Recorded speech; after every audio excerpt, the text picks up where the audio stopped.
Palakkad P K. ശശിയുടെ കയ്യിൽ നിന്ന് പോയി കഴിഞ്ഞു. അല്ലെങ്കിൽ ശശിക്ക് പഴയ ഒരു ആധിപത്യം സ്ഥാപിക്കാൻ സാധിക്കുന്നില്ല എന്നതാണെന്ന് തോന്നുന്നു. ശശിയെ ഇത്രയേറെ വിമുഖനാക്കുന്ന ഒരു പ്രശ്നം. മാത്രമല്ല, എൻ സുരേഷ് ബാബുവിനെതിരെ കടുത്ത ആക്രമണം അഴിച്ചുവിടുക എന്നൊരു ലക്ഷ്യത്തിലേക്ക് കൂടി അദ്ദേഹം എത്തുന്നുണ്ടോ എന്ന് നോക്കേണ്ടതുണ്ട്. പക്ഷേ നടപടിയെടുക്കാനാണ് പി.കെ. ശശിക്കെതിരെ കടുത്ത നടപടിയെടുക്കാനാണ് ത്തിന്റെ തീരുമാനം എന്നാണ് ഏറ്റവും ഒടുവിൽ എൻ സുരേഷ് ബാബു പറഞ്ഞിരിക്കുന്നത്. 3 മണിക്കൂർ മുൻപ് പുറത്തു വരുന്ന വാർത്തകളൊക്കെ സൂചിപ്പിക്കുന്നതും അത് തന്നെയാണ്. പി.കെ. ശശിയുമായി പാർട്ടിയുമായുള്ള തുറന്ന പോര് നടന്നുകൊണ്ടിരിക്കുകയാണ്. പാലക്കാട് ജില്ലാ സെക്രട്ടറി തന്നെ പ്രത്യക്ഷത്തിൽ പി.കെ. ശശിക്കെതിരെ പരാമർശവുമായി രംഗത്തെത്തിക്കഴിഞ്ഞു.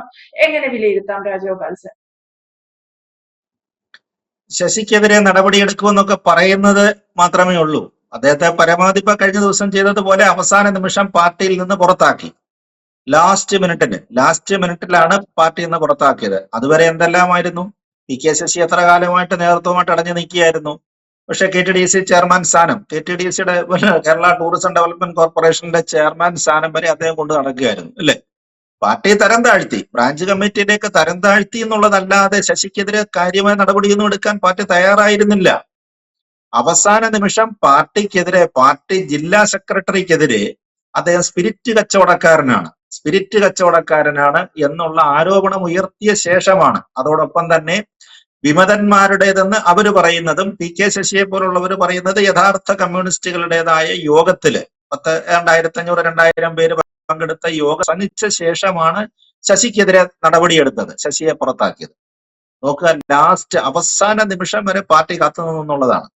അവിടെയാണ് നമ്മൾ ശശിയുടെ സ്വാധീനം മനസ്സിലാക്കേണ്ടത്, പി.കെ. ശശിയുടെ സ്വാധീനം മനസ്സിലാക്കേണ്ടത്.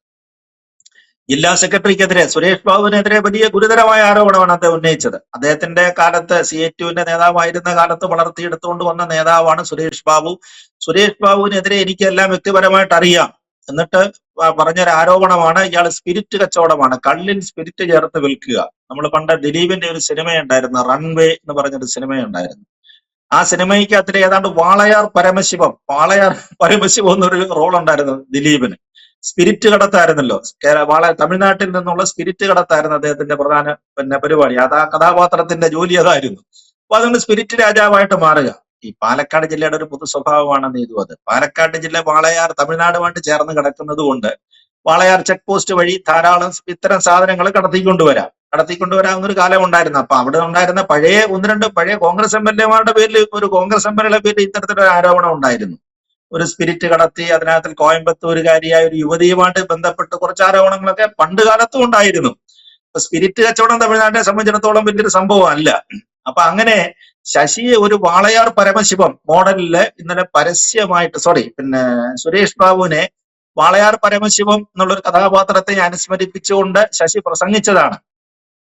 അതാണ് പാർട്ടിക്ക് പെട്ടെന്ന് പ്രകോപനം ഉണ്ടായതും ശശി പാർട്ടിയിൽ നിന്ന് പെട്ടെന്ന് പുറത്താകാനുള്ള കാരണം. ഇന്നലെയാണ് പ്രാഥമികമായിട്ട് പുറത്താക്കിയത്. പക്ഷെ അപ്പോഴും ശ്രദ്ധിക്കേണ്ട മറ്റൊരു കാര്യം എന്ന് പറയുന്നത്, ഇന്ന് രാവിലെ പാർട്ടിയുടെ പാലക്കാട് ജില്ലയിലെ തലയെടുപ്പുള്ള ഒരു നേതാവും എം പിയും ഒക്കെ ആയിരുന്ന ശ്രീ NN കൃഷ്ണദാസ് പാലക്കാട് ജില്ലയിലെ ഏറ്റവും പ്രമുഖനായ, ഇപ്പൊ ഉള്ളതിൽ ജീവിച്ചിരിക്കുന്നതിൽ ഏറ്റവും പ്രമുഖനായ നേതാവ് തന്നെയാണ്. ഒരു പക്ഷെങ്കിൽ ശിവദാസ മേനോന്റെയൊക്കെ ഒരു കാലത്തിന് ശേഷം ആ പാർട്ടിയില് അവിടെ ഉണ്ടായിരുന്ന വലിയ നേതാവാണ്. VS അച്യുതാനന്ദനൊക്കെ മലമ്പുഴ മത്സരിക്കാൻ പോയി എന്നുള്ളതല്ല, മത്സരിച്ച MLA ആയിട്ടുണ്ടെന്നുള്ളതല്ലാതെ ആ ജില്ലയിൽ നിന്നുള്ള പ്രമുഖനായ നേതാവാണ് NN കൃഷ്ണദാസ് ഇന്ന് രാവിലെ പറഞ്ഞ അഭിപ്രായമാണ് ശ്രദ്ധിക്കേണ്ടത്. കൃഷ്ണദാസ് പറഞ്ഞിരുന്നത്, ഇനിയും തെറ്റ് തിരുത്തുകയാണെങ്കിൽ ഇനിയും ശശിക്ക് പാർട്ടിയിലേക്ക് തിരിച്ചു വരാമെന്നാണ്. അതായത് ജില്ലാ സെക്രട്ടറിക്കെതിരെ അതിശക്തമായ ആരോപണം, അത് തന്നെ സ്പിരിറ്റ് കള്ളക്കടത്തുകാരൻ എന്നുള്ള ആരോപണം ഉന്നയിച്ച് പാർട്ടിക്കെതിരെ നടന്ന വിമത കൺവെൻഷൻ എന്ന ഉദ്യോഗപക്ഷം പറയുന്ന കൺവെൻഷനിൽ പങ്കെടുത്ത് പാർട്ടിക്കെതിരെ നിശിതമായി വിമർശിച്ച പി.കെ. ശശിക്ക് ഇനി തെറ്റ് തിരുത്തുകയാണെങ്കിൽ ഇനിയും തിരിച്ചു വരാം, അതിനുള്ള സാധ്യതയുണ്ടെന്ന് തലയെടുപ്പുള്ള നേതാവായ പാലക്കാട്ടെ ഇന്നും അവിടുത്തെ ഏറ്റവും വലിയ നേതാക്കളിൽ ഒരാളായ ശ്രീ NN കൃഷ്ണദാസ് പറയുന്നു.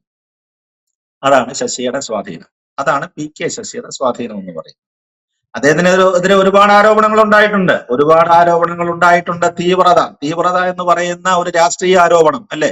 ഇപ്പൊ രാഷ്ട്രീയത്തിൽ നമ്മൾ കേൾക്കുന്ന ഒരു വലിയ വാക്കാണത്.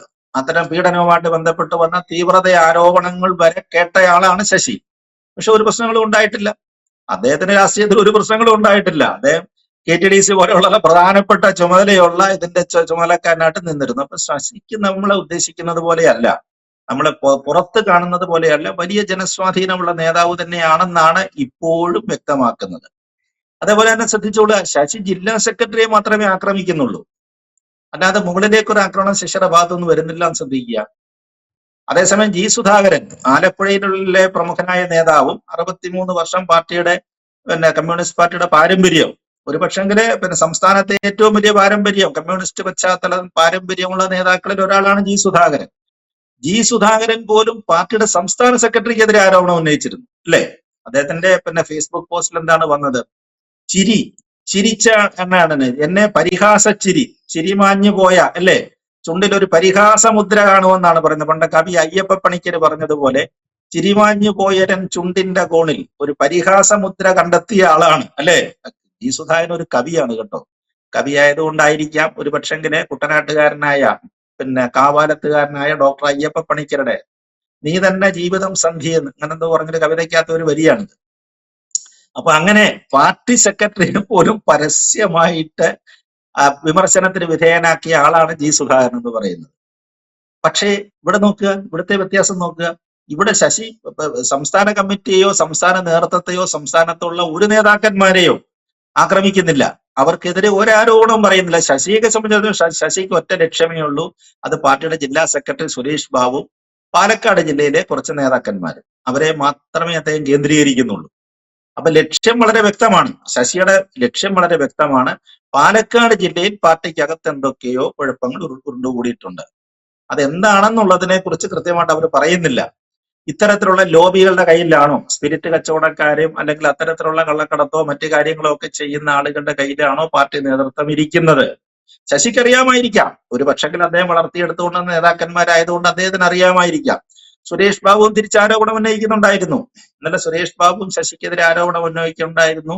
അതായത് ഒന്നുമില്ലാടിയിൽ നിന്ന് വന്നൊരു നേതാവാണ് പി കെ ശശി എന്നാണ് പറയുന്നത്. ഒന്നുമില്ലാതെ സ്വന്തമായിട്ടൊരു സൈക്കിൾ പോലും ഇല്ലാതിരുന്ന ഒരു രാഷ്ട്രീയ നേതാവാണ്. സഞ്ചരിക്കുന്നതിന് സൈക്കിൾ പോലും സ്വന്തമായിട്ടില്ലാതിരുന്ന പി കെ ശശി ഇന്ന് വലിയ സൗകര്യത്തിലും സാമ്പത്തികത്തിലാണ്. പാർട്ടിക്ക് വേണ്ടി വാങ്ങിയ എന്തോ ജീപ്പോ ഒക്കെ അദ്ദേഹം തന്നെയാണ് സ്വന്തമായിട്ട് ഉപയോഗിച്ചെന്നോ, ആ ജീപ്പ് കാണാനില്ലെന്നോ എന്തൊക്കെയുള്ള അതായത് നമ്മൾ പറയുന്നില്ലേ, ഒന്നിച്ചു കഴിഞ്ഞവര് അവർക്കല്ലേ രാപ്പനി അറിയാൻ പറ്റത്തുള്ളൂ എന്ന് പറഞ്ഞതുപോലെ പരസ്പരം അങ്ങോട്ടും ഇങ്ങോട്ടുമുള്ള ആരോപണങ്ങളാണ്. പക്ഷെ കൃത്യമാണ്, വളരെ കൃത്യമാണ്, ജില്ലാ സെക്രട്ടറി തലം വരെ ശശി പറയുന്നുള്ളൂ. അപ്പൊ അതുകൊണ്ട് അത്തരത്തിലൊരു മാറ്റത്തിനാണോ ശശി ഉദ്ദേശിക്കുന്നത്? കൃഷ്ണദാസന്റെ പ്രസ്താവന ഇതുമായിട്ട് ചേർത്ത് നിർത്തണമെന്നാണ് എനിക്ക് തോന്നുന്നത്. ഇനിയും ശശിക്ക് തിരിച്ചു വരാം എന്ന് പറയുന്ന സ്ഥിതിക്ക്, കൃഷ്ണദാസിനെ പോലുള്ള നേതാവ് പറയുന്ന സ്ഥിതിക്ക്, ഒരു പക്ഷെങ്കിൽ എന്തെങ്കിലും തിരുത്തലുകൾ, പാർട്ടിക്ക് അനിവാര്യമായ തിരുത്തുകൾ പാലക്കാട് ജില്ലയിൽ ഉണ്ടാകേണ്ടതുണ്ടോ, അല്ലെ അതിന്റെ ആവശ്യമുണ്ടോ, അല്ലെങ്കിൽ അത്തരത്തിലുള്ള പ്രശ്നങ്ങളാണോ? ഇപ്പൊ കഴിഞ്ഞ പ്രാവശ്യം തന്നെ കോൺഗ്രസിൽ നിന്ന് വന്ന സരീനാണ് പാലക്കാട് മത്സരിച്ചത്, അല്ലെ? അതേവരെ അദ്ദേഹം ഏതാണ്ട് ഒരു മാസം മുമ്പ് വരെ കോൺഗ്രസ്സുകാരനായിരുന്നു. അങ്ങനെയുള്ള ആളിനെയാണ് പെട്ടെന്ന് ഇടത് സ്വതന്ത്രനായിട്ടൊക്കെ പാലക്കാട് മത്സരിപ്പിക്കേണ്ടി വരുന്നത്. അത്തരത്തിലുള്ള രാഷ്ട്രീയ പ്രശ്നങ്ങളാണോ? അതേപോലെ തന്നെ പാലക്കാട് അസംബ്ലി മണ്ഡലം ഇപ്രാവശ്യം വലിയ ശ്രദ്ധ പ്രത്യേകിച്ച് പാലക്കാട് ജില്ല തന്നെ ശ്രദ്ധിക്കപ്പെടുന്ന ഒരു അസംബ്ലി മണ്ഡലമായിട്ട് മാറുകയാണ്. മലമ്പുഴ, വി എസിന്റെ സ്വന്തം തട്ടകമായിരുന്ന മലമ്പുഴയിൽ പോലും ആദ്യം പറഞ്ഞു കേട്ടുന്ന വി എസിന്റെ മകൻ സ്ഥാനാർത്ഥിയാകുമെന്ന് പറയുന്നു. ഇപ്പൊ അതല്ല, UDF സ്വതന്ത്ര സ്ഥാനാർത്ഥിയായിട്ട് വി എസിന്റെ സഹചാരിയായ സുരേഷ് വരുമെന്നാണ് കേൾക്കുന്നത്. അപ്പൊ മലമ്പുഴ മണ്ഡലം വലിയൊരു ശ്രദ്ധാകേന്ദ്രമായിട്ട് മാറാൻ പോവുകയാണ്. അതുപോലെ തന്നെ പാലക്കാട് അസംബ്ലി മണ്ഡലം, രാഹുൽ മാറിക്കഴിഞ്ഞു കഴിഞ്ഞാൽ, രാഹുലിന് ഇപ്രാവശ്യം സീറ്റില്ലെന്നാണ് പറയുന്നത്. അങ്ങനെ വന്നു കഴിഞ്ഞാൽ അവിടെ ആരായിരിക്കും സ്ഥാനാർത്ഥി വരുന്നത്? ശോഭാ സുരേന്ദ്രനാണ് BJPക്ക് വേണ്ടി മത്സരിക്കുന്നതെന്ന് പറയുന്നു. അപ്പൊ ജില്ലയെ സംബന്ധിച്ചിടത്തോളം വളരെ പ്രധാനപ്പെട്ട, പാലക്കാട് ജില്ലയെ സംബന്ധിച്ചിടത്തോളം കമ്മ്യൂണിസ്റ്റ് പാർട്ടിക്ക് വളരെ പ്രധാനപ്പെട്ട കേന്ദ്രങ്ങളാണിത്. അവരുടെ വലിയ അടിത്തറ ഉണ്ടായിരുന്ന ഒരു ജില്ലയാണ് അവിടെ ഇത്തരം ചില പ്രശ്നങ്ങൾ കൊണ്ട് പാർട്ടിക്ക് എന്തെങ്കിലും നാശം ഉണ്ടാകുക, അല്ലെങ്കിൽ പാർട്ടിയുടെ അടിസ്ഥാന കേഡർ വോട്ടുകൾക്ക് ദോഷമുണ്ടാകുന്ന രീതിയിലുള്ള പ്രവർത്തനങ്ങൾ ഇവരാരുടെ ഭാഗത്തു നിന്നാണ് ഉണ്ടായത്? അത് സുരേഷ് ബാബുവിന്റെ ഭാഗത്താണോ പ്രശ്നമുള്ളത്, അതോ ഇനി പറയുന്ന പോലെ PK ശശിയുടെ പേരിലാണോ? എന്തായാലും ശശിയെ ലാസ്റ്റ് മിനിറ്റില് ഇന്നലെ പ്രസംഗിച്ച ശേഷം മാത്രം പുറത്താക്കണമെങ്കിൽ എന്തൊക്കെയോ പ്രശ്നങ്ങളുണ്ട് അതിനകത്ത്. പാർട്ടിക്കകത്തില് അവർക്ക് നിർവചിക്കാൻ, നമുക്ക് പുറത്തറിയാൻ വയ്യാത്ത എന്തൊക്കെയോ ചില പ്രശ്നങ്ങളുണ്ട്. അതിന്റെ ഒരു തുടർച്ചയായിട്ടാണ് ഈ കാര്യങ്ങളൊക്കെ നീങ്ങുന്നതെന്ന് എനിക്ക് തോന്നുന്നു. ഒരു പക്ഷെങ്കിൽ ഇപ്പൊ സുധാകരന്റെ കാര്യത്തിൽ ഇപ്പൊ ലാസ്റ്റ് മിനിറ്റിൽ നമ്മൾ അറിയുന്നത് മുഖ്യമന്ത്രി ജി സുധാകരനോട് സംസാരിച്ചെന്നാണ്.